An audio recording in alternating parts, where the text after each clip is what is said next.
పాకిస్తాన్ కి వెంటనే దొరికిపోవడం అలవాటు, ఏ తప్పైనా సరే. అంటే ఉగ్రవాదులు ఈ బాంబులు పక్కన పెడితే ఇది వాళ్ళకి అందివేసిన పని. ఇందులో మాత్రం వాళ్ళు చాలా బాగా చేయగలరు ఉగ్రదాడులు.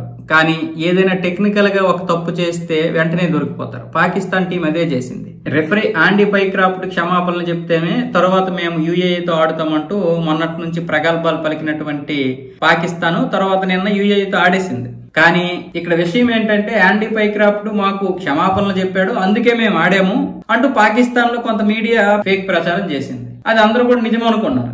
చివరికి ఏమైందంటే దాని గురించి ఒక వీడియో బయటకు వచ్చింది. ఆ వీడియోలో ఎక్కడా కూడా ఆండీ పైక్రాఫ్ట్ క్షమాపణలు చెప్పలేదు. ఎందుకంటే నేనైతే తప్పు చేయలేదు, అక్కడ జరిగినటువంటి విషయాలు అయితే ఇతడు వివరించడం జరిగింది, కాబట్టి నేను ఎందుకు క్షమాపణలు చెప్తాను అన్న విధంగా వీడియో ఉంది. పైగా అక్కడ వాళ్ళకి చెప్తున్నాడు, ఆ పీసీబీ మేనేజర్ కి, పీసీబీ డైరెక్టర్ కి, అలాగే పాకిస్తాన్ కెప్టెన్ కి, వాళ్ళందరూ అక్కడ ఉంటే అందరు నలుగురు ఉన్నారు. ఆ ఎదురుగా రెఫరీ ఆండీ పైక్రాఫ్ట్ అయితే ఉన్నాడు. అక్కడ వాళ్ళకి వివరించుతాడు అన్ని విషయాలను, కానీ ఎక్కడ క్షమాపణలు చెప్పలేదు. దీంతో మళ్ళీ ఇప్పుడు ట్రోల్స్ కి గురవుతున్నారు పాకిస్తాన్ వాళ్ళు. వాస్తవం ఏంటంటే వీళ్ళు యుఏఈతో ఆడకపోతే మ్యాచ్ ని బహిష్కరించినందుకు వీళ్ళు 146 కోట్లు కట్టాలి. అలాగే మ్యాచ్ లో ఆడినందుకు 140 కోట్లు ఫైన్ కట్టాలి. ఇప్పుడు 286 కోట్లు ఎక్కడి నుండి తెస్తారు? ఆ 286 కోట్లు కట్టలేక మేకపోతు గాంభీర్యంగా పరుగు పోతుందని ఈ విధంగా పాకిస్తాన్ అనుకూల మీడియాలో ఆ పోస్టులు చేశారు. చివరికి బయటకు వచ్చాయి. ఎందుకంటే మరి ఇప్పుడు క్షమాపణ చెప్పాడు ఆండీ పైక్రాఫ్ట్ అంటే మరి ఆయనకి కోపం రాదా, అందుకే ఆయన ఆ వీడియోని బయట పెట్టాడు.